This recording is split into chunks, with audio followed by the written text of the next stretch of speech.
Rain has a way of making the world honest. It strips you down, washes away excuses, and leaves you standing with nothing but your hunger for warmth.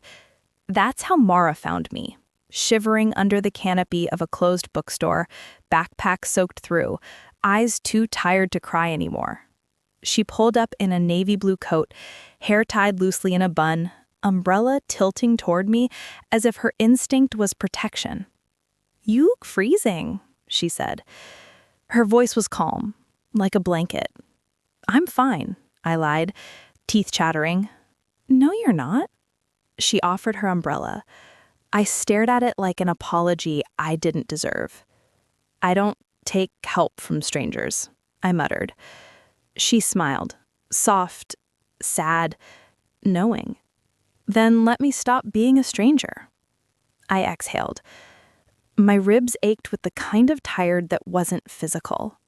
I let her walk me to her car, not because I trusted her, but because I didn't trust myself to survive the night alone. Her apartment wasn't large, but it felt like safety, carved in warm light and soft blankets. The walls were lined with books and watercolor paintings, some half finished, some complete, all beautiful. "You can stay here tonight," she said simply. "No questions unless you want them asked." I blinked. Most people offer help with strings. She offered silence. I sat on her couch, wrapped in a towel and oversized sweater she tossed me. "You don't even know my name," I said. "That's okay. You'll tell me when you're ready." Her kindness felt heavier than the rain. That first night, neither of us slept much. I lay awake staring at her ceiling, wondering why someone like her, stable, soft-spoken, a person who smelled like eucalyptus tea, would help someone like me. Around 3 a.m., I heard her soft footsteps. "Are you awake?" she whispered from the doorway. "Yeah." She walked closer, hesitant, like she was afraid she'd startle me. "You're safe here," she said. She didn't ask what I was running from. She didn't offer pity. She offered presence. I closed my eyes, and for the first time in months, I breathed without fear. By morning, she was cooking scrambled eggs and humming off-key. "You can stay a few days," she said. "No pressure." I wanted to say yes. I wanted to disappear into that warmth. But my stubbornness fought back. "I don't want to be a burden." She turned to me, eyes soft but steady. "You're not a burden. You're a person." Her voice cracked at the last word, barely, but I heard it. Over the next week, I learned her patterns. She stayed up late painting when her world got loud. She cried quietly when she was overwhelmed. She never asked for help even when she needed it. And she smiled like she was grateful the universe hadn't broken her completely. She called herself a work in progress. But to me, she felt like shelter. One evening, I found her curled on the floor beside a half-finished painting.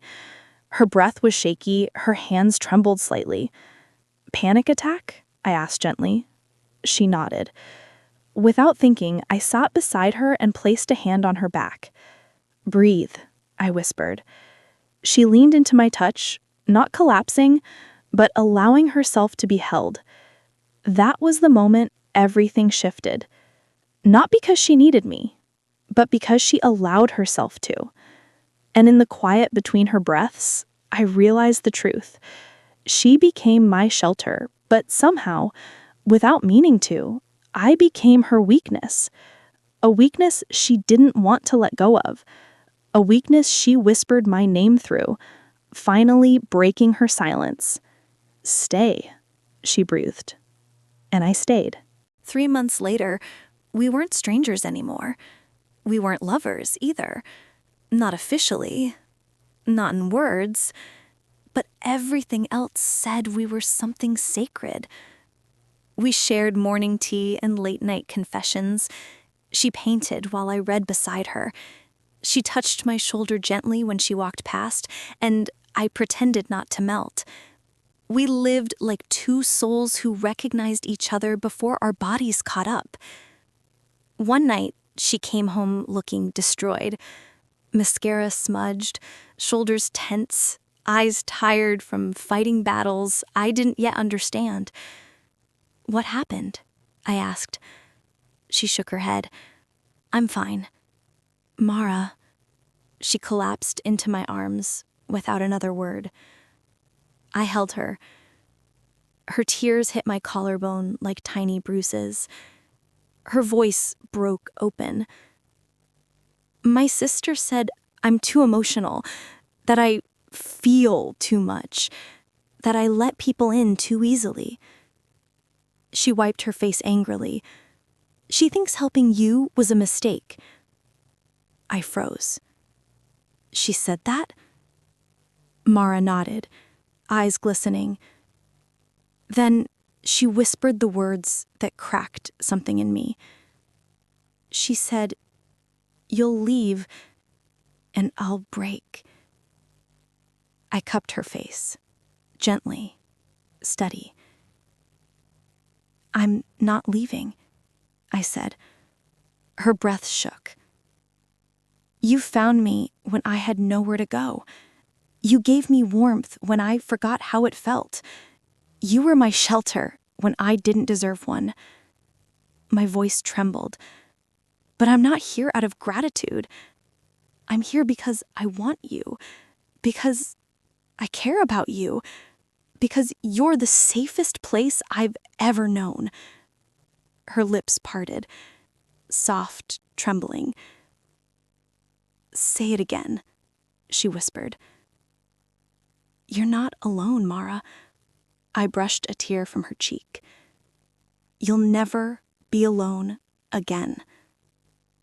She leaned in slowly, painfully slowly, like she was asking permission with every breath. Her nose brushed mine, her forehead pressed gently against mine. Her hands slid to my waist. "Don't leave me," she said. It wasn't a demand. It was a confession. I whispered back, "I'm not going anywhere." Her lips met mine, soft at first, then deeper, warmer, desperate in the most beautiful way. The kiss wasn't fire. It wasn't hunger. It was a quiet revelation. Two broken hearts finding a rhythm they understood.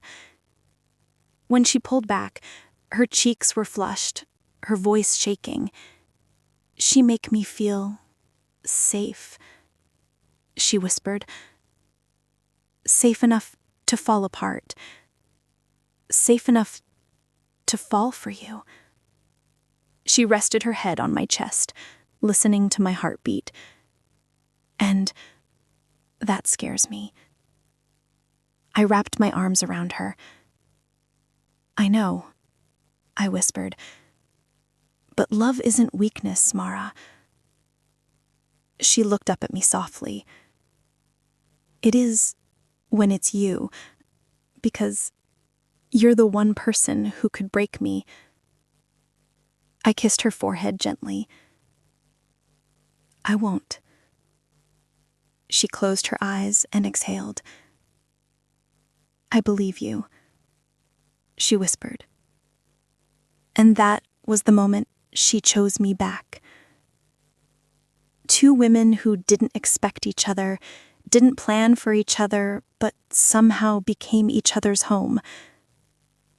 She was my shelter, and I, impossibly, became her weakness, the kind we choose because it makes us feel alive.